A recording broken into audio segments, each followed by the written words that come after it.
Hello à tous, c'est Thomas de Cards Hunter. Aujourd'hui, on se retrouve pour une vidéo. Voilà, ça fait normalement une semaine que j'aurais dû la faire, mais on est enfin là.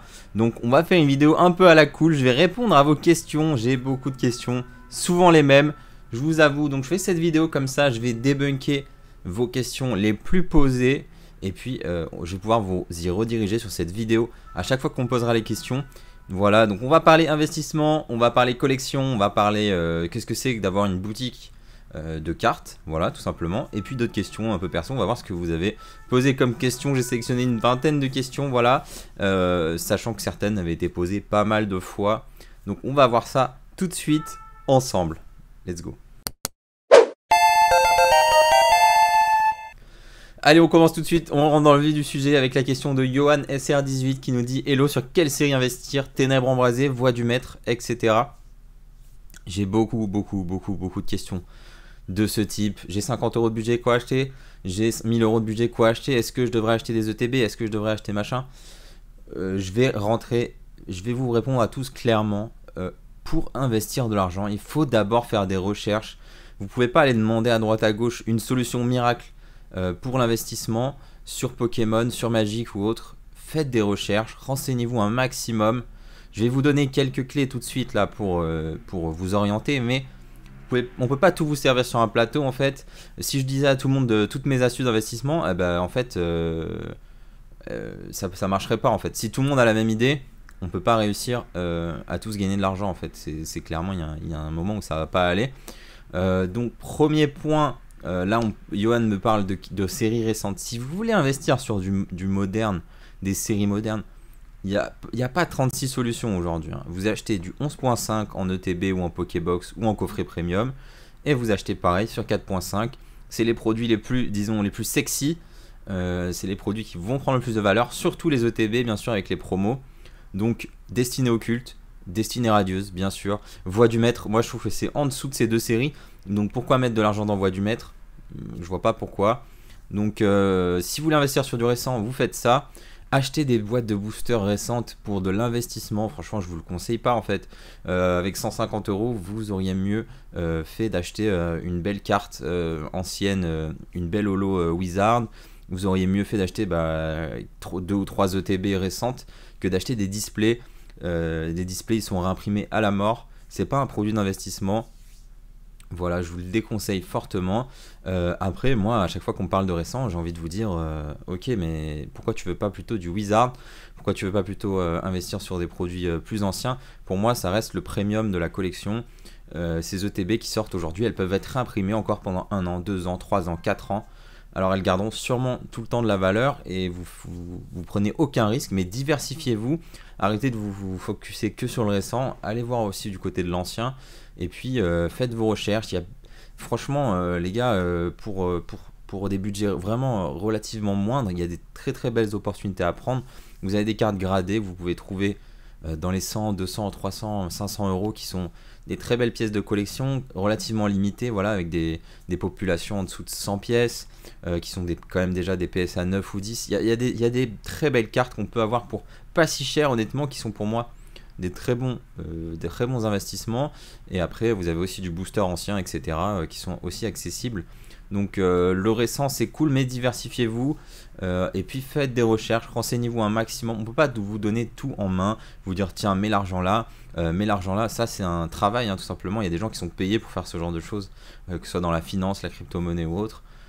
Donc surtout prenez le temps de faire des recherches et puis tirez vos conclusions par vous-même. Je vous ai donné quand même quelques petites pistes. Après, on en reparlera de l'investissement. Je sais que c'est un sujet que beaucoup d'entre vous ont à cœur. Après, faites aussi voilà, avec le cœur. Moi, j'adore le japonais en ce moment, donc j'achète beaucoup de japonais. Je pense que c'est aussi un très bon investissement.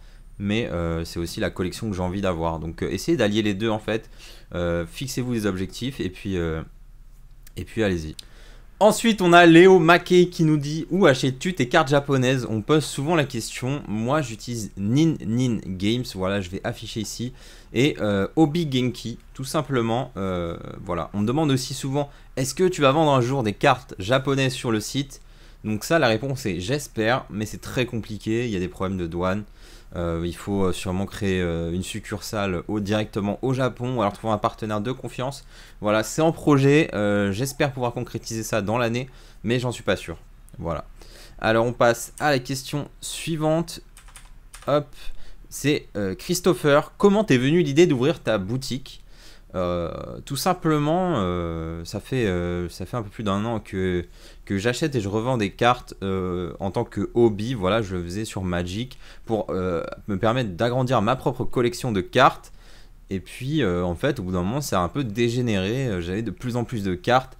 Je revendais de plus en plus de cartes. Donc, en fait, en dépassant le seuil de la loi, qui est normalement, c'est 5000 € par an en vente de cartes, vous devez créer une société si ça devient en fait plus que occasionnel. Et là, ça devenait totalement plus du tout occasionnel, ça devenait professionnel. Donc j'ai créé la société et en plus je m'étais dit voilà, si je crée cette boutique, j'ai une idée bien en tête, c'est de créer une chaîne YouTube où je vais parler que ce soit c'est quoi d'avoir une boutique, investissement, c'est la collection, etc.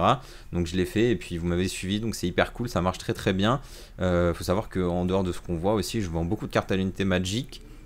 Qui est disons plus de 50% de ce que je fais. C'est pas que du Pokémon, je fais beaucoup de Magic, mais surtout sur la carte à l'unité, sur Card Market, voilà, où vous pourrez retrouver ma boutique. Allez, on continue. Ensuite, on a Alexandra Mérin qui demande combien de temps de travail environ ça représente par semaine. Je prends les questions au hasard, hein, mais c'est un peu en lien avec celle d'avant. Honnêtement, c'est beaucoup de travail. Je suis tout seul. Je suis aidé depuis peu par quelqu'un et enfin qui m'aide depuis le début avec le graphisme, mais qui m'aide aujourd'hui aussi à faire la préparation de colis, etc. depuis vraiment très peu, hein, là, une semaine. Voilà, qui m'aide occasionnellement lorsque je reçois beaucoup de colis ou autres, que je suis un peu surchargé. Mais sinon, c'est beaucoup de travail. Quand on achète une collection de Magic ou Pokémon, il y a énormément de temps à faire l'inventaire, à trier les cartes, les mettre en vente, etc. Ça représente pas du tout le travail. C'est pas un 35 heures qu'on fait. C'est au moins 2 fois plus honnêtement, et c'est ça d'être chef d'entreprise. Il faut savoir se sacrifier un petit peu, mais franchement c'est du plaisir. Moi je vois pas ça comme vraiment un travail entre guillemets. C'est pas éreintant du tout, donc je travaille autant que j'en ai envie en fait, tout simplement, et c'est ça l'avantage. Ensuite on a Hunter Off qui dit pour les cartes à l'unité c'est mieux d'investir dans du français ou de l'anglais. Bon, j'ai pas vraiment répondu à sa question avant, mais j'ai précisé, l'anglais sera toujours mieux dans tous les cas que le français. Pourquoi? Parce qu'il y a beaucoup plus de demandes, il y a aussi plus d'offres, mais pour moi, si on achète par exemple des cartes gradées, vaut mieux acheter de l'anglais tout simplement, hein. Les prix s'en ressentent, hein. Un Dracofeu, on regarde un Dracofeu 7 de base en français en première édition, ça n'a rien à voir avec un anglais qui est beaucoup plus demandé, même si quand on regarde la population, il y a beaucoup moins de Dracofeu en français. Il y en a beaucoup plus en anglais, mais le prix de l'anglais est 20 fois supérieur à celui du français, tout simplement. Donc sur les cartes récentes, c'est un peu différent, c'est un peu compliqué, mais moi je préfère l'anglais, à part quand c'est un set comme le set de base qui me tient à cœur particulièrement, où ça me rappelle mon enfance, donc je prends du français. Voilà, mais il n'y a pas de règle d'or. En général, l'anglais ça reste le mieux, mais à vous de faire comme vous avez envie aussi. Ensuite, on a Paul qui nous demande comment bien commencer à collectionner les cartes Pokémon. Alors encore une fois, il n'y a pas de règle définie, les gars. Si vous avez envie de collectionner du français, vous collectionnez du français, du japonais, du récent, de l'ancien. Donc renseignez-vous. Voilà, regardez les vidéos, regardez plein de vidéos, allez sur des forums, allez sur des groupes Facebook qui parlent de Pokémon, échangez avec les gens. Et ensuite définissez vous-même vos objectifs. Si vous préférez l'ancien, vous vous lancez, hop, je vais me faire le set de base. Ça c'est vraiment la base, il y a beaucoup de gens qui commencent par là. Soit tu commences par le set de base en fait, si tu veux de l'ancien. Soit si tu as grandi avec le bloc X, allez go, tu te fais une série du bloc X, tu commences par là, tu essayes de trouver des lots, de compléter les collections, etc. Mais si tu veux du récent, tu prends la dernière série en cours, honnêtement c'est la plus simple à avoir, t'achètes une boîte de booster, et avec ça tu vas avoir toutes les communes, les peu communes, la plupart des rares, des holos, et puis après tu vas essayer de compléter comme tu peux.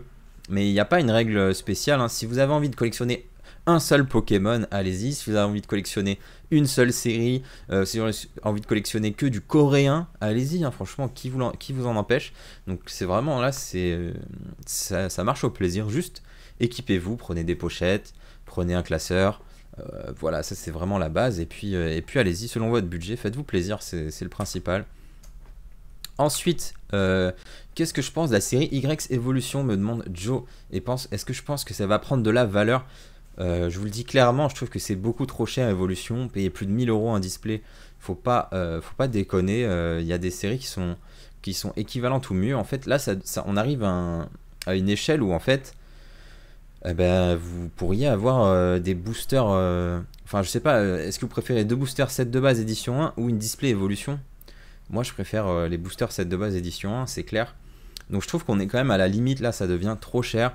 Donc, moi, personnellement, j'ai vendu mes displays. Hop, ça, c'est fini. Évolution pour ce qui est des displays, j'ai préféré sortir tout simplement.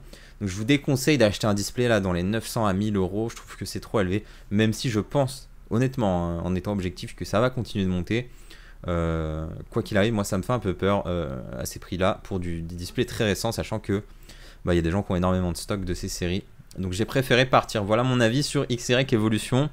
En anglais, c'est quand même mieux aussi, hein, si vous avez de l'anglais. Ensuite, Noé qui demande, est-ce que les meilleurs rapports quantité-prix sont toujours les displays? Alors oui, sauf quand ils font des opérations comme il y avait eu avec des duo packs où en fait pour 5 €, tu avais un booster EB3 et un booster EB2, je crois que c'était ça. Du coup, dans les rares cas comme ça, en vrai, ça arrive pas souvent. Le meilleur rapport quantité-prix, ça reste les displays. Voilà. En plus, dans leur display, tu es assuré d'avoir un ratio qui est quand même très correct. Donc, je vous conseille d'ouvrir des displays sur les séries récentes plutôt que dire je vais acheter que du tripack par exemple. Selon moi, est-ce qu'il y aura une fin à l'explosion des prix ou bien une stagnation ou une baisse? Alors, c'est un marché, donc il y a des phases de montée, il y a des phases de descente, il y a des phases de stagnation. Donc la fin à l'explosion des prix, moi je pense qu'on est loin d'un prix maximum qu'on dépassera jamais. On en est loin. Pour moi, il y a encore de la marge sur l'augmentation des prix à Pokémon, mais c'est possible que là, j'en sais rien, dans les prochains mois, on subisse une baisse, ou même cette année, le marché baisse globalement. Mais dans les années à venir, bien sûr que non, on n'est pas à la fin de l'explosion des prix. Ça me paraît évident, surtout pour ce qui est produits scellés anciens, donc boîtes de booster de Wizard ou de BlockX, voilà, ou même des boîtes de booster un peu plus récentes, comme Diamant et Perle. Donc pour moi, non, le prix est loin d'être au maximum, mais on n'est pas à l'abri d'une chute des prix comme on a eu en décembre dernier. Voilà, pour ceux qui suivent très bien le marché. Est-ce qu'il y a un moyen de connaître le nombre d'impressions d'un item Pokémon, demande Hunter Off? Alors non. Pokémon Company ne donne pas de chiffre exact. On ne sait même pas pour le set de base. On a quelques idées sur l'anglais, par exemple pour la première édition. Mais on n'a aucun chiffre précis, contrairement à Magic où on sait que par exemple il y a 1100 rares de chaque en alpha parce qu'il y a eu tant de boosters en alpha, il y a eu tant de boosters en bêta, ça on le sait. Sur Pokémon, on n'en a aucune idée. Voilà.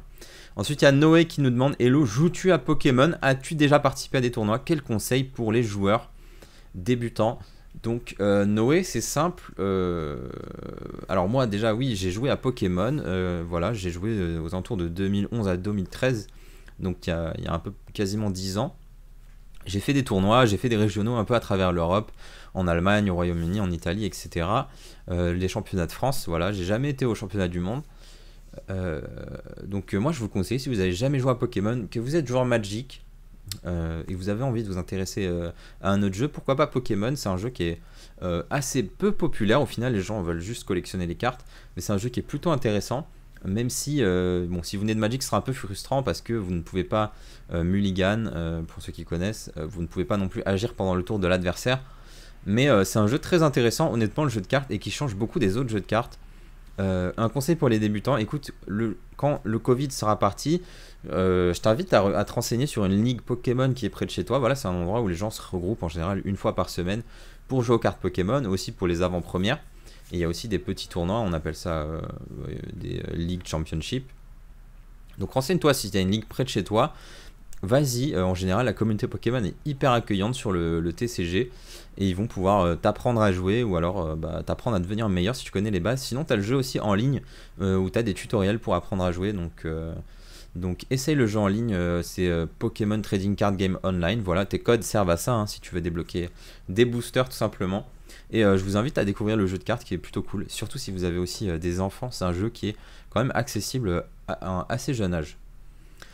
Ensuite, on a Vince qui nous demande: que penses-tu de l'effet Logan Paul par rapport à Pokémon? Ouais, bonne question, Vince.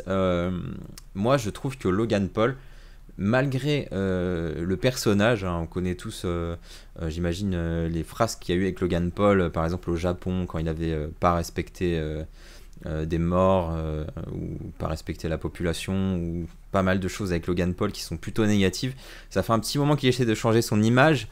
Et en tout cas, pour moi, ce qu'il fait vis-à-vis de Pokémon, c'est qualitatif, ces vidéos. Qu'on se le dise, elles sont vraiment très bien réalisées. Elles donnent envie d'avoir du Pokémon.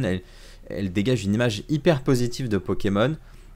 Pour moi, Logan Paul, il a aidé à ce que Pokémon, les cartes Pokémon en tout cas, ça devienne plus juste un truc de nerd ou de gens qui sont ultra fans de Pokémon. Il a démocratisé un petit peu avec ses vidéos au grand public. Regardez, les cartes Pokémon, c'est pas quelque chose pour les enfants, c'est quelque chose aussi pour tous les enfants, les grands enfants, tous les gens qui sont nostalgiques. C'est quelque chose pour tout le monde en fait.